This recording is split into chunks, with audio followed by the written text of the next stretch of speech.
소요가 그침에 바울은 제자들을 불러 권한 후에 작별하고 떠나 마게도냐로 가니라.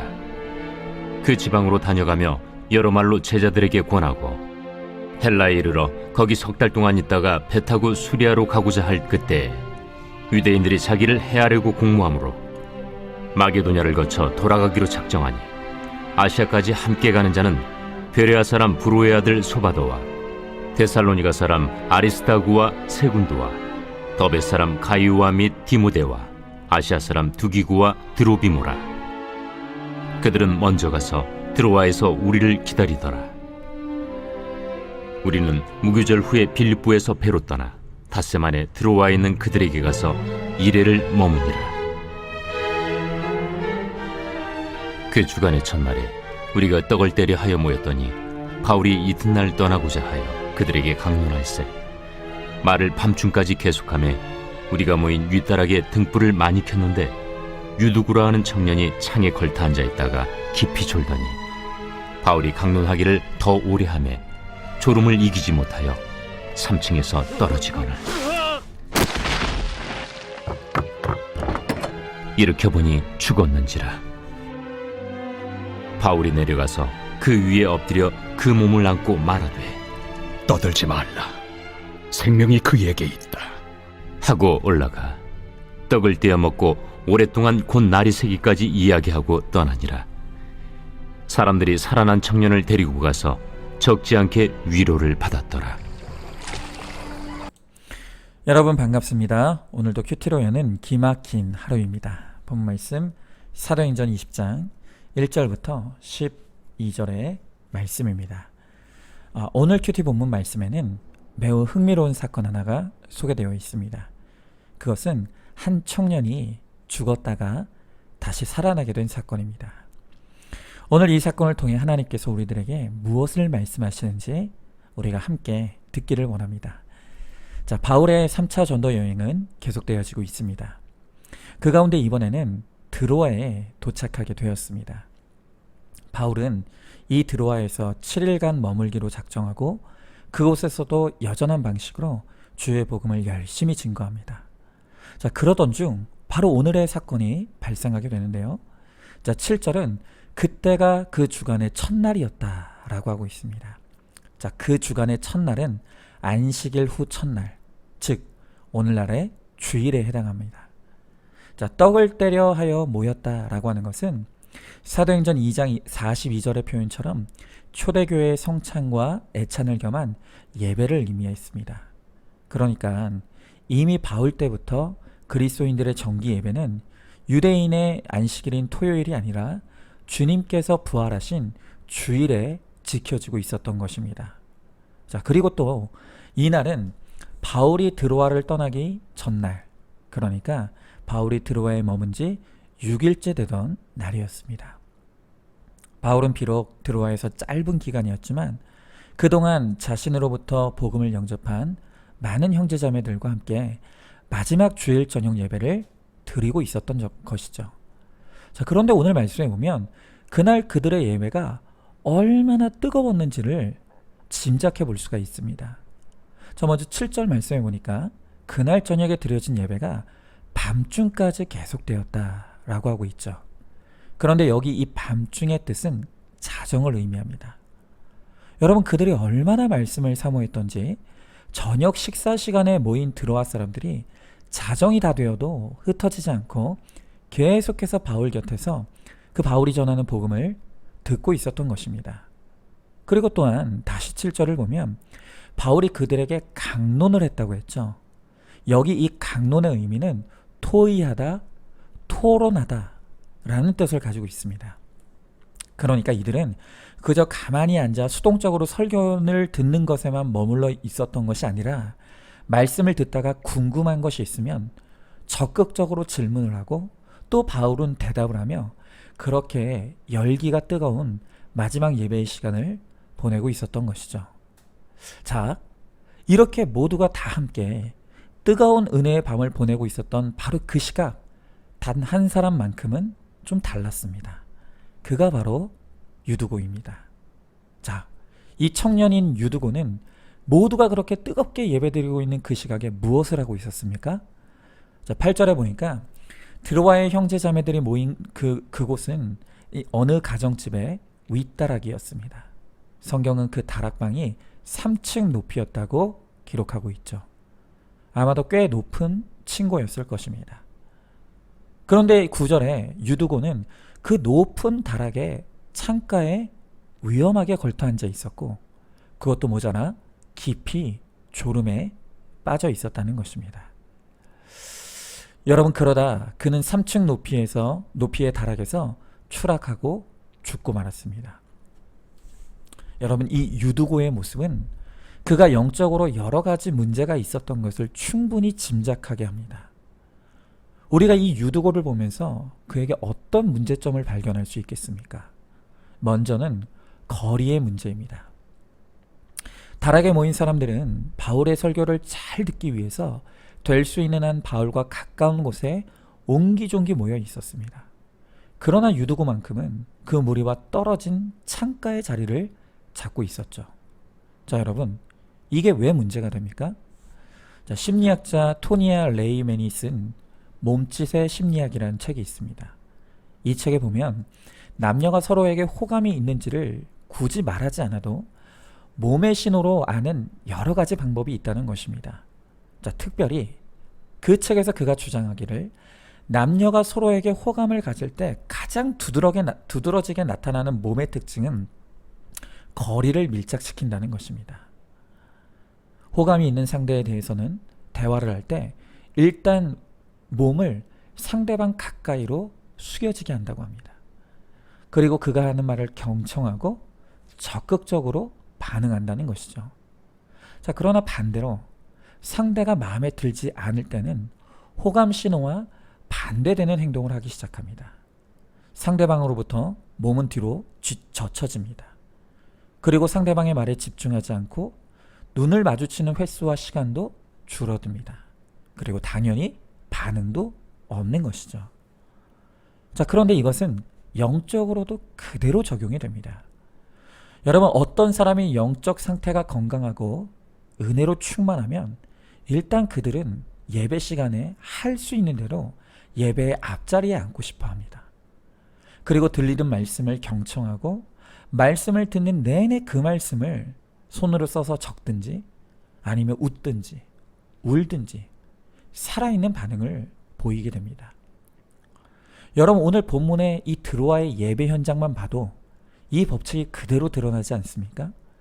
지금 대부분의 성도들은 너무나 은혜가 충만하게 바울에게로부터 가까이 모여 앉아 있습니다. 그리고 열심히 말씀을 경청하고 심지어 궁금한 것이 있으면 손을 번쩍 들어 적극적으로 질문하는 이 반응을 보이는 것이죠. 자, 반면에 이 유두고를 보십시오. 일단 그가 위치한 자리 자체가 바울로부터 멀리 떨어져 있었습니다. 그리고 말씀에 대한 경청도 없고 반응도 없었습니다. 그의 이 몸의 신호만 봐도 유두고의 신앙에는 문제가 있다는 것을 우리가 어렵지 않게 진단할 수 있는 것입니다. 여러분, 그래서 예전부터 우리 믿음의 선배들은요, 예배에 있어서 이 자리의 중요성을 얼마나 강조했는지 모릅니다. 아마 기억하시는 분들이 많이 있으실 텐데요.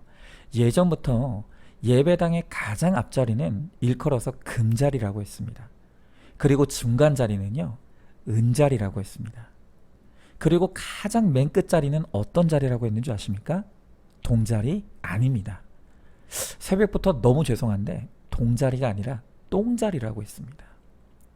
여러분, 물론 뒤에 계시는 분들 중에는 예배를 섬기기 위해 어쩔 수 없이 뒷자리에 계시는 분들이 있다는 것을 잘 알죠.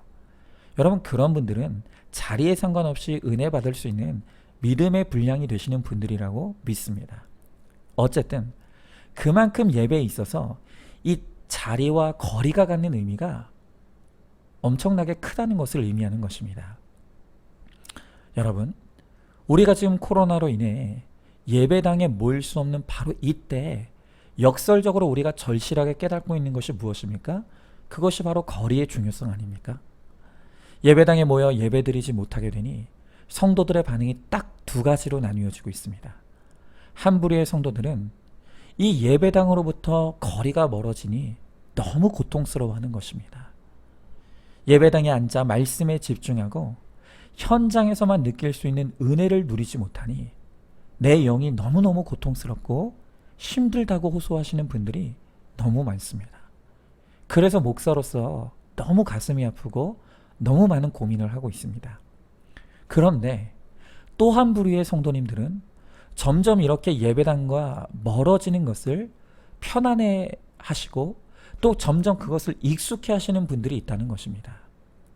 창가에 걸터 앉은 유두고처럼 그저 멀찍이 떨어져 사람들과 부대끼지 않고 적당히 예배의 자리를 지키는 것이 편안하다는 것입니다. 여러분, 그러다 보니 점점 예배에 집중도 못하고 신앙도 깊이 잠에 빠져듭니다. 여러분, 결국 무엇입니까? 이렇게 우리가 예배당과 거리가 멀어지면 이러나 저러나 우리의 신앙에는 큰 문제가 생길 수밖에 없다는 것입니다. 여러분, 우리의 영과 육은 따로 떨어져 있는 것이 아닙니다. 내 몸이 말씀과 공동체에 가까이 와야 영적으로도 건강할 수 있는 것입니다. 그러므로 끊임없이 예배의 자리에 나오기를 힘쓰고 또 더 많은 예배의 자리에 머물러 있기를 우리는 힘써야 합니다.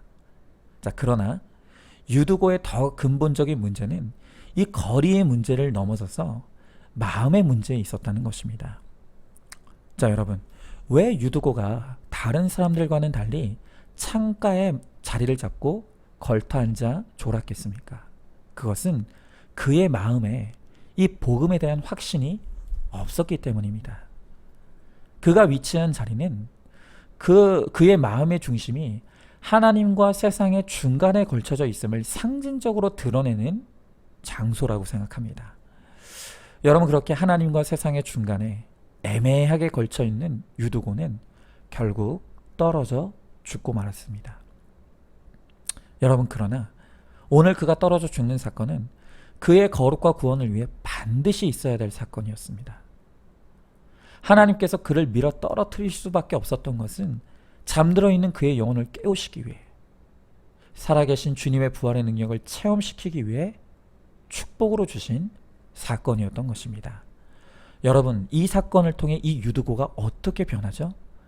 오늘 11절에 보니까 올라가 떡을 떼어 먹고 오랫동안 곧 날이 새기까지 이야기하고 떠나니라 했습니다. 여러분, 일단 그가 죽었다 살아나는 기적을 체험하고 나니 이 유두고의 자리가 바뀐 것을 볼 수 있습니다.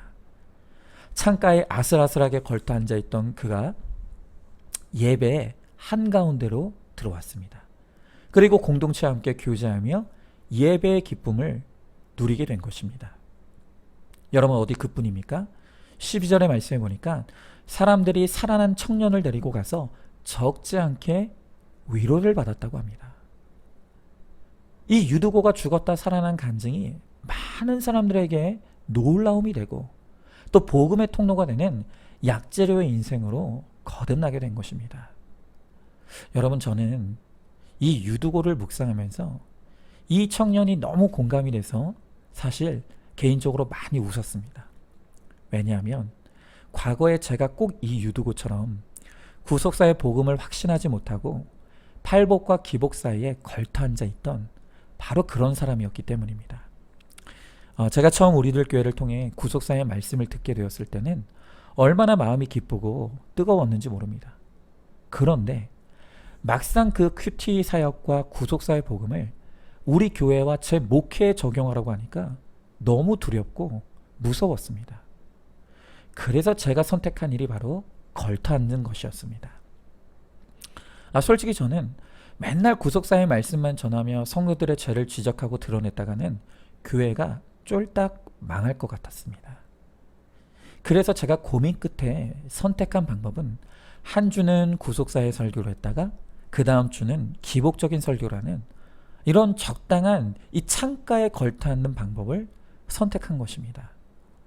여러분, 그렇게 저는 구속사의 복음에 완전히 뛰어들지 못하고 구속사와 기복사에 걸터 앉아 있게 된 것이죠. 심지어 저는 그때 당시에는 그것이 매우 지혜로운 방법이라고까지 생각을 했습니다. 그런데 그렇게 하니까 애매하게 걸터 앉아 있으니까 교회도 성도님들도, 그리고 누구보다 저도 아무런 변화가 일어나지 않았습니다. 그리고 영적으로 깨어나지 못하고 졸게 된 것입니다. 여러분, 그래서 하나님은 그렇게 애매하게 걸터앉아 졸고 있는 저를 깨우시기 위해 저를 고난의 자리로 떨어뜨리셨습니다. 그 고난의 자리에 떨어져 보니 그제서야 이것이 애매하게 걸터앉은 제 삶의 결론임이 깨달아졌습니다. 그리고 제가 살고 우리 성도님들이 살고 교회가 사는 길은 하나님께서 보여주신 이 구속사의 복음 안으로 뛰어 들어가는 것임을 깨닫게 된 것입니다. 그래서 그때부터 저는 이 큐티 목회와 구속사 복음의 가장 앞자리로 나와 앉게 되었고, 바로 그때부터 제가 살고 성도님들이 살고 교회가 다시 살아나는 부활의 능력을 체험하게 된 것이죠. 여러분, 오늘 이 복음을 듣는 분들 가운데서도 지금 걸터 앉아 계시는 분들이 있진 않습니까? 여전히 하나님과 세상 사이에 걸터 앉아 있고, 기복과 팔복 사이에, 또 거룩과 행복 사이에 위태롭고 애매하게 걸터 앉아 있지는 않느냐는 것입니다. 여러분, 신앙에는 회색지대란 없습니다. 걸터 앉은 믿음은 믿음이 아닙니다. 그렇기 때문에 하나님께서는 우리 인생에 떨어지는 고난의 사건을 허락하실 수밖에 없는 것입니다. 물론 그래도 저는 졸더라도 예배의 자리에 나와서 조시는 분들은 복된 분들임을 믿습니다. 그렇게 졸더라도 공동체에 붙어만 있다 보면 오늘 이 유두고처럼 하나님께서 깨워주시고 말씀이 들리는 은혜를 반드시 주시리라고 확신하기 때문입니다. 여러분, 그러나 할 수만 있다면 떨어지는 사건을 겪지 않더라도 이 말씀을 통해 지금 속히 깨어날 수 있기를 바랍니다. 그리고 말씀 앞으로 가까이 나오시기 바랍니다. 모든 불신과 의심을 걷어내고 말씀대로 믿고 살고 누리는 믿음의 자리로 나오시기 바랍니다. 그러면 하나님께서 우리에게도 영육간에 구원해 주시는 축복의 은혜를 베풀어 주실 줄로 믿습니다. 자, 한번 질문해 봅니다. 나는 예배 시간에 어느 자리에 앉아 있습니까? 내가 앉아 있는 자리가 하나님과 나와의 거리를 나타낸다는 것을 알고 있습니까? 내 신앙은 걸터 앉은 신앙은 아닙니까? 어디에 걸터 앉아 있습니까? 그 자리에 있기에 떨어질 일밖에 없다는 것을 알고 있습니까? 이제는 위태롭게 걸터 앉은 자리에서 일어나 말씀의 자리, 팔복의 자리, 거룩과 구원의 자리에 머물러 하나님의 은혜를 누리시기 바랍니다. 자, 오늘도 8월 23일 보석상자입니다. 미련한 다섯 처녀처럼 잘 먹고 잘 자고 잘 살다가 주님을 못 만나면 그게 저주이고 지옥입니다. 엮이는 가정에서 힘들게 자라서 주님을 만날 수 있었다면 바로 그게 축복입니다. 아멘. 오늘도 큐티로 기막힌 하루를 살아내는 하늘가족 공동체 우리 모든 성도님 되시기를 주님의 이름으로 축복합니다.